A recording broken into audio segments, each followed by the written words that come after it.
I was wiping down table 7 for the third time that hour when I saw her.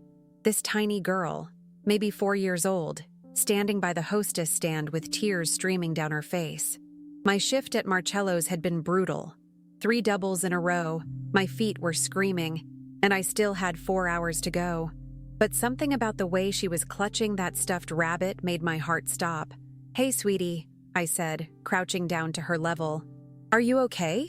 She looked at me with these huge brown eyes, and my stomach dropped. This wasn't just a kid having a tantrum. This was pure panic. "I can't find my mommy," she whispered, her voice barely audible over the restaurant noise. I glanced around the dining room. Marcello's was packed. Usual Friday night chaos. Businessmen closing deals over $18 martinis.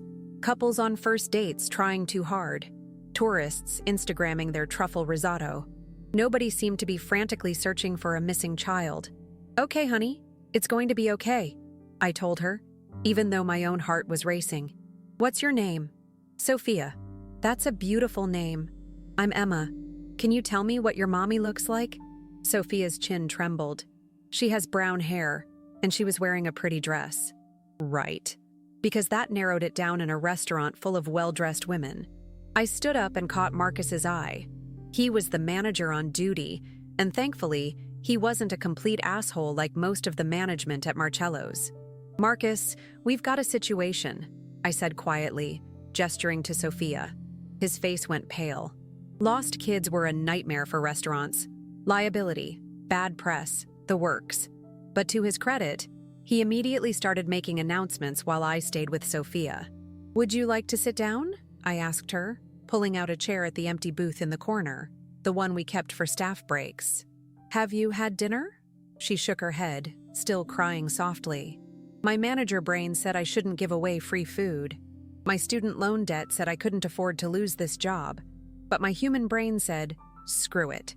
I grabbed some bread from the kitchen and a cup of apple juice. "Here you go, sweetie. You're safe now, I promise." If you're wondering how this simple moment turned into the craziest night of my life, hit that subscribe button because this story gets wild. 20 minutes passed. No frantic mother appeared. No father. Nobody. I asked Sophia more questions. Did she come in a car? Did she remember the street name? Did Mommy say where they were going after dinner?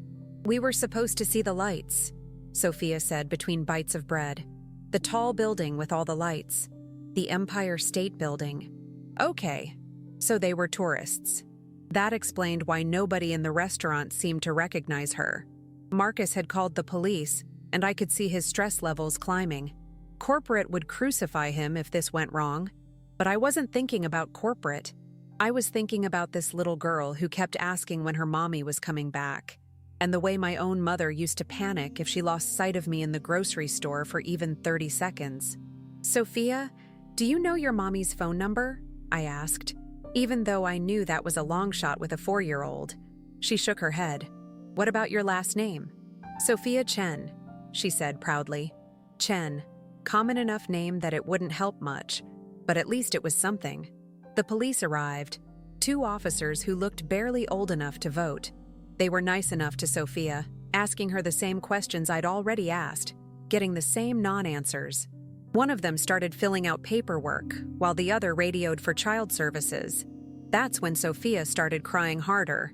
"I want my mommy," she sobbed, and something in my chest cracked open. "Hey, no, listen to me," I said, taking her tiny hands in mine. "These are police officers. They're the good guys, remember? They help people find their families. They're going to help find your mommy." But even as I said it, I felt sick. What if something had happened to her mother? What if this wasn't just a case of getting separated in a crowd? Manhattan was a big city, and bad things happened every day. I stayed with Sophia while the officers made calls and checked missing persons reports. My tables were being covered by Sarah, another waitress who kept shooting me sympathetic looks. I was definitely losing tip money, but I couldn't bring myself to care. An hour went by, then 90 minutes. Marcus brought over more food, mac and cheese this time, Sophia's favorite according to her. She ate slowly, her tears finally stopping. She started telling me about her stuffed rabbit, whose name was Mr. Hops, and how he was very brave but also scared of the dark. "Is Mr. Hops scared right now?" I asked. She nodded seriously. "But I told him you're nice, so it's okay." God, I was going to cry in the middle of my shift. That's when the doors burst open. I've worked in restaurants for 6 years, since I dropped out of NYU because I couldn't afford the tuition. I've seen celebrities. I've seen billionaires. I've seen people who think they own the world because they can afford a $200 steak. But I had never seen anything like this. 5 men in black suits walked in first, and I'm not talking about regular suits. These were the kind of suits that cost more than my car, if I had a car. They moved like military, scanning the room with the kind of awareness that made every hair on my neck stand up. Behind them came a woman.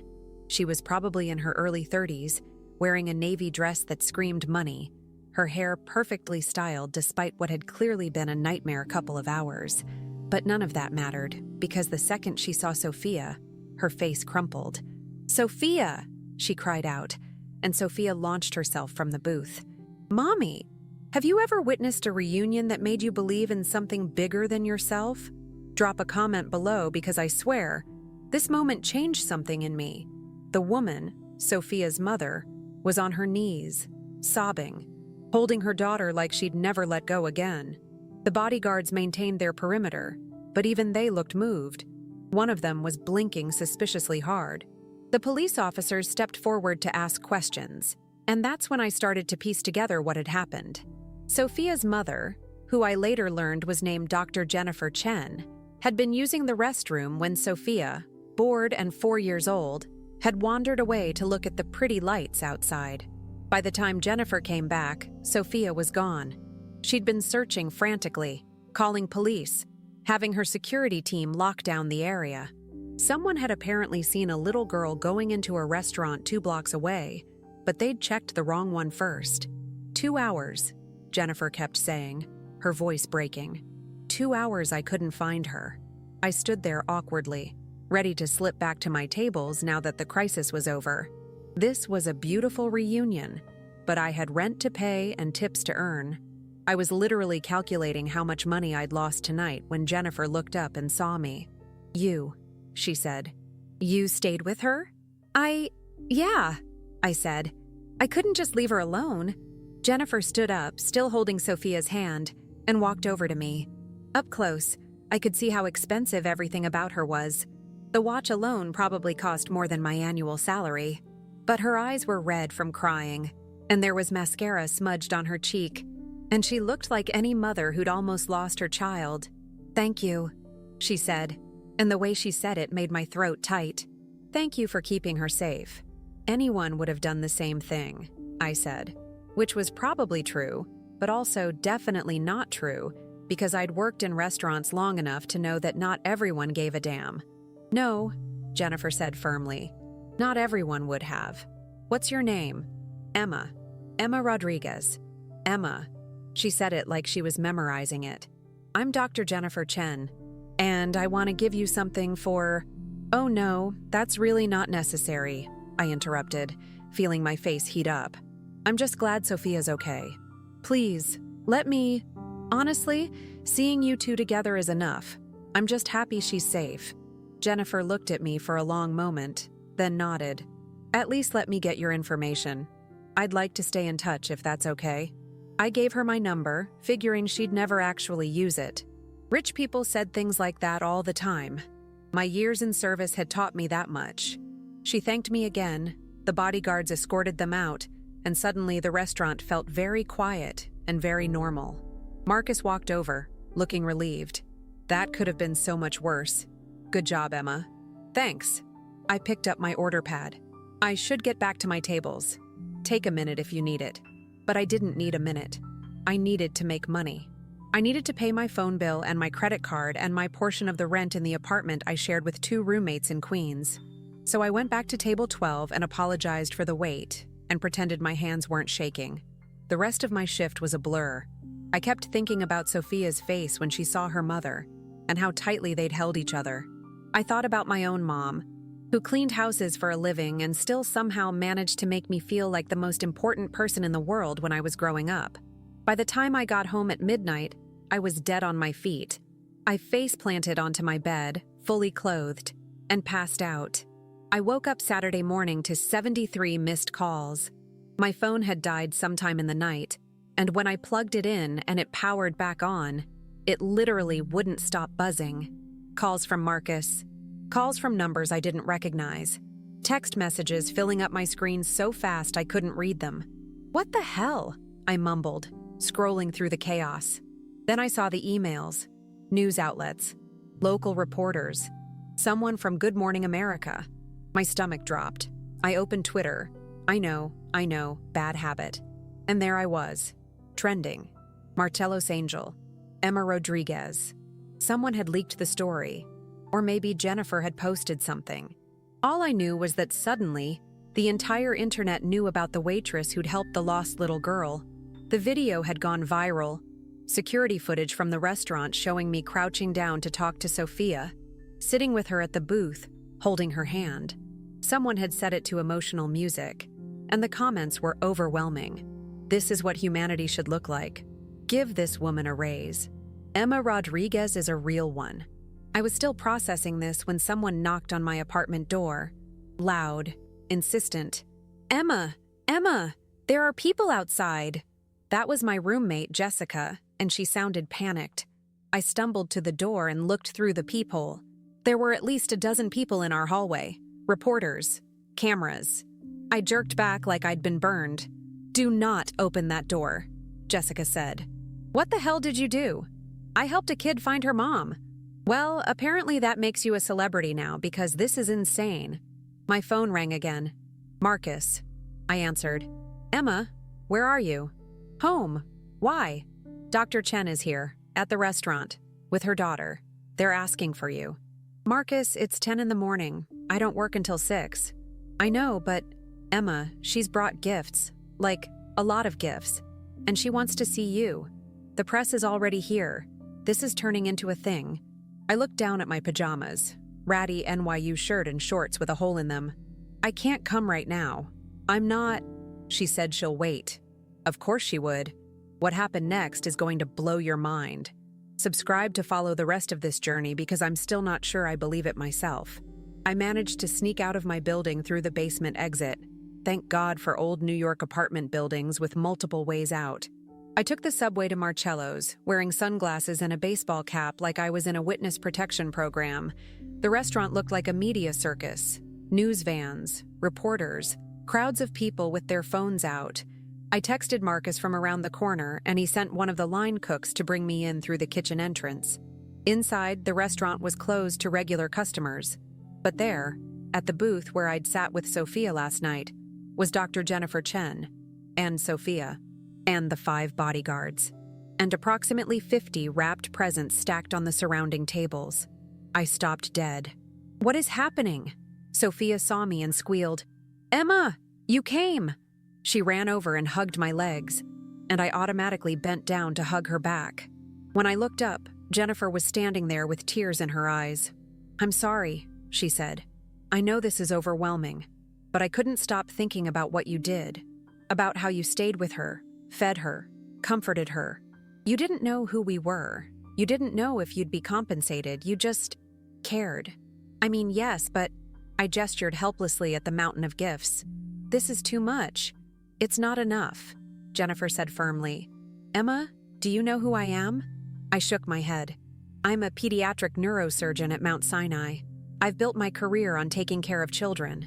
And last night, when my own child was lost and terrified, you took care of her. You gave her food and comfort and safety. You stayed with her for 2 hours when you could have handed her off to management and gone back to work. Anyone would have..." "Stop saying that," Jennifer interrupted gently. "Because it's not true.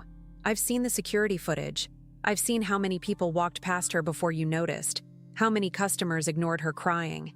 You didn't just notice, you stayed." I didn't know what to say. My throat felt tight. "These gifts are thank yous," Jennifer continued. "From me, from Sophia, from my husband who couldn't be here because he's overseas on business, but who has been crying on the phone about how grateful he is. Please, let us do this. Would you have done the same thing in my shoes? Let me know in the comments. I love reading your thoughts.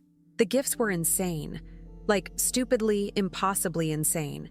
Designer bags, jewelry, gift cards to stores I'd only ever window shopped at, electronics, a laptop, a tablet, wireless headphones. Sophia had apparently helped pick out some of them. There was a stuffed bunny identical to Mr. Hops, because she wanted me to have one too. But that wasn't all. Jennifer pulled out an envelope. "This is from me personally," she said. "I want you to go back to school." I opened it. Inside was a check. I'm not going to tell you the exact amount, but it was enough to cover 2 years of tuition at NYU. Maybe 3 if I was careful. I started crying. Right there in the middle of Marcello's, surrounded by news crews filming through the windows, I burst into tears. "I can't accept this," I said, even though I wanted to so badly it physically hurt. "You can and you will," Jennifer said, "because talent and compassion like yours shouldn't be serving overpriced pasta to people who don't appreciate it." "What were you studying?" "Social work," I whispered. "I wanted to be a child advocate." Jennifer smiled. "Then this isn't charity. This is an investment. The world needs people like you working with children, people who see a scared little girl and stop everything to help." Sophia tugged on my hand. "Will you come visit us?" "She will," Jennifer answered for me. "Emma, I'd like you to meet my family properly. No cameras, no circus, just dinner, as a thank you, and as a start of what I hope will be a friendship." I looked at this woman who had every reason to be in 1,000 places more important than a restaurant in Midtown Manhattan, holding an envelope that represented the death of my student loan debt and the resurrection of my dreams. "Why?" I asked. "Why do all this?" Jennifer's eyes went soft. "Because yesterday was the worst day of my life. I thought I'd lost her, and in those 2 hours, all I could think about was what might be happening to my baby. Was she scared? Was she crying? Was anyone helping her?" She reached out and took my hand. "You were there. You helped her. You made the worst day of her life bearable. How could I not do everything in my power to make your life better?" I nodded, unable to speak. "Also," Jennifer added with a small smile, "my husband and I have been talking. We need someone we trust to watch Sophia occasionally. Someone who actually cares about her well-being, not just the paycheck. If you're interested, once you go back to school, we'd love to hire you as her part-time nanny. The pay is competitive. Very competitive." I was going to pass out. This didn't happen in real life. This didn't happen to girls from Queens who dropped out of college and waited tables for a living. "I don't understand," I said. "Why me?" "Because in a city of 8 million people, you were the one who stopped. You were the one who cared. That's not common, Emma. That's rare." The press conference happened later that day. Jennifer insisted on it so the media would leave me alone. She spoke about the importance of everyday kindness, about how one person's compassion had saved her child and restored her faith in humanity. She announced a scholarship program in my name for students pursuing careers in social work and child advocacy. Standing next to her on that makeshift podium outside Marcello's, holding Sophia's hand while cameras flashed and reporters shouted questions, I felt like I was in a dream. But it wasn't a dream. It was real. I gave my 2 weeks' notice at Marcello's the next day. Marcus hugged me, actual tears in his eyes, and told me I was the best waitress he'd ever managed. Sarah threw me a farewell party with a cake that said, "From waitress to angel," and we all cried into our cheap champagne. I re-enrolled at NYU for the spring semester. Jennifer helped me navigate the financial aid office and even wrote a letter of recommendation for a scholarship I applied to. The dean of the social work program called me personally to welcome me back. Sophia and I became genuine friends. I started watching her 2 afternoons a week, and it was the easiest job I'd ever had.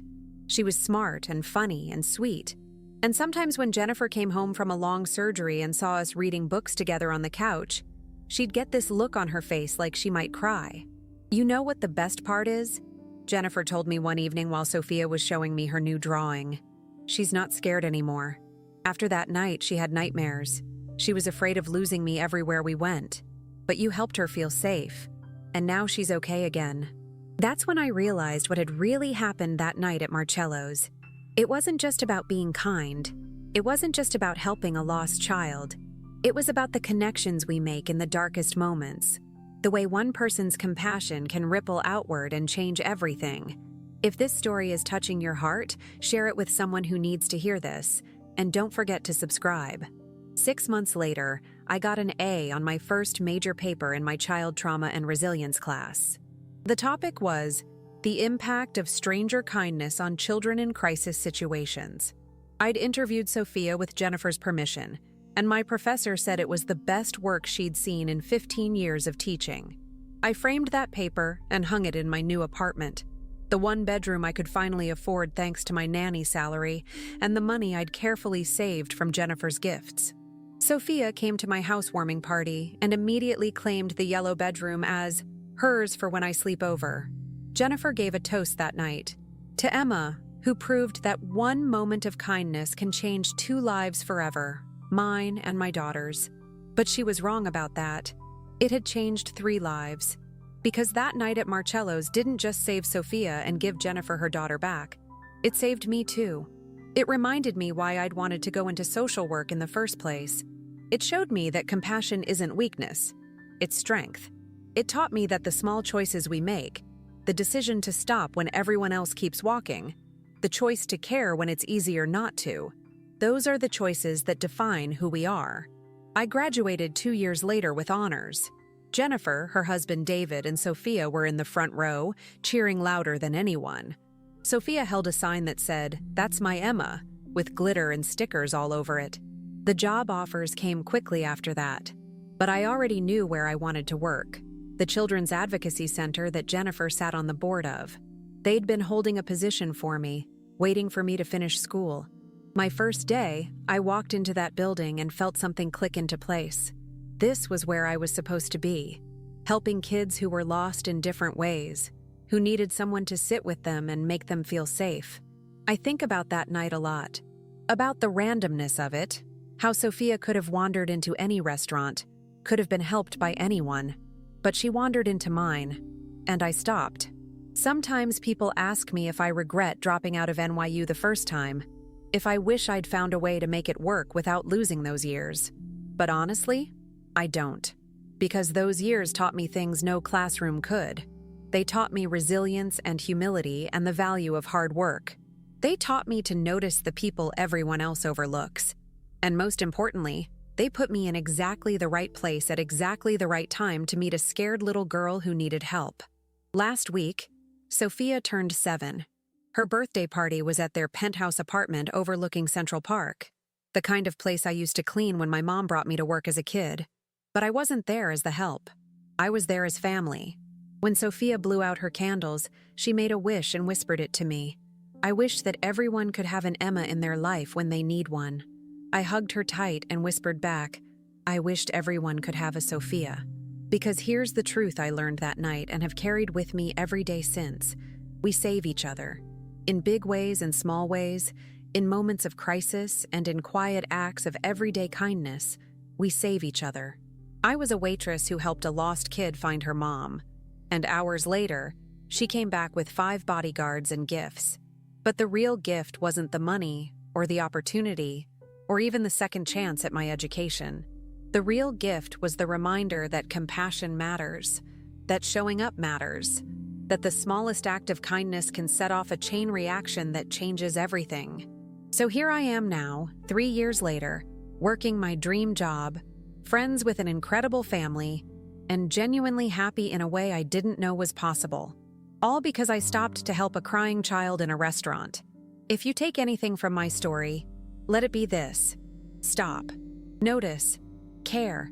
You never know when that one moment of kindness might change someone's life, or your own. Because the truth is, Sophia and Jennifer didn't just save me with their generosity. I saved myself by choosing compassion over convenience. And that choice? That's something no one can ever take away. The little girl who couldn't find her mom became my reminder of why I wanted to help children in the first place. And the mother who thought she'd lost everything became my reminder that we're all just trying to protect the people we love. We're all doing our best in a chaotic world. And sometimes, our best is simply stopping when someone needs us to stop. Staying when someone needs us to stay. Caring when someone needs to be cared for.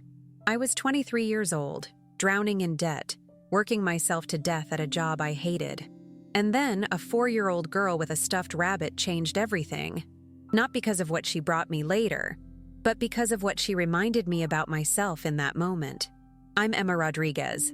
I'm a child advocate at the Children's Advocacy Center. I'm a graduate of NYU's social work program. I'm a proud daughter of a house cleaner who taught me that everyone deserves dignity and compassion. And I'm the woman who stopped to help a lost little girl and found herself in the process. That's my story. From Marcello's to here. From waiting tables to saving tables. But the kind where scared kids sit with advocates who give a damn.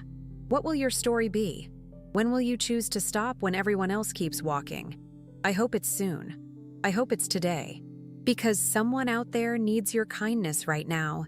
They need you to notice them, to see them, to show them that compassion still exists in this world. Be someone's Emma. And maybe, just maybe, someone will be yours when you need them most.